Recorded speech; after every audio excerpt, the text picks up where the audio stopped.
Senator Neville, you've got a lot of interesting bills this session. You've got one today on asset forfeiture. Can you tell me about that? It seems to be a bill mostly about just telling the public what the police are taking from criminals. Exactly. I think it's more about a transparency, Joey, than anything else, making sure that we focus on everything being reported so that we actually can see the activity. If people are losing their property, it has nothing to do with stopping seizure. We believe that if somebody's involved in a criminal activity, that property, and if that property comes based upon that criminal activity, this bill does not get in the way of the officers or the police or whoever doing their job. It also focuses on making sure that we follow state law regarding forfeiture. And so state law is a little bit tighter and offers a little bit more due process than federal law. So it does narrow the federal forfeiture idea a little bit more.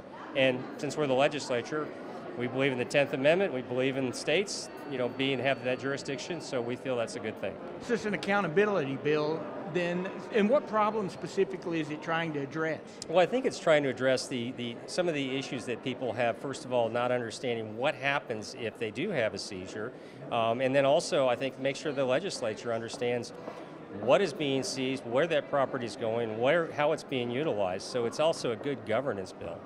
Commander Eels, you're here today to listen to testimony about the asset forfeiture bill. What's your position on it? Well, we're opposed to that bill in its current format. We don't believe that it serves any useful purpose as it exists today.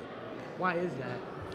Well, there's two primary problems with it. I mean, first and foremost, the transparency issue. It's something that we very, very much believe in, transparency, but we believe that's already been accomplished. It's been disappointing the fact that the legislators that drafted this bill never reached out to us to seek our input into what we currently do today with regard to transparency.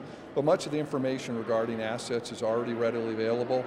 We currently report that to the Department of Local Affairs, and the methodology which they're suggesting would really be a detriment to what we currently do. How so? In that much of the information that they're requesting that we report, we don't have. These types of investigations tend to be interstate and sometimes international, and as a result, that information isn't necessarily available to an agency that participates in the asset forfeiture. And it attaches a penalty to that, which would disincentivize people's willingness to participate in these task forces. What's the problem that they're trying to solve, in your view? We're not sure. We don't believe that there is a problem. Our position is that this is a solution looking for a problem.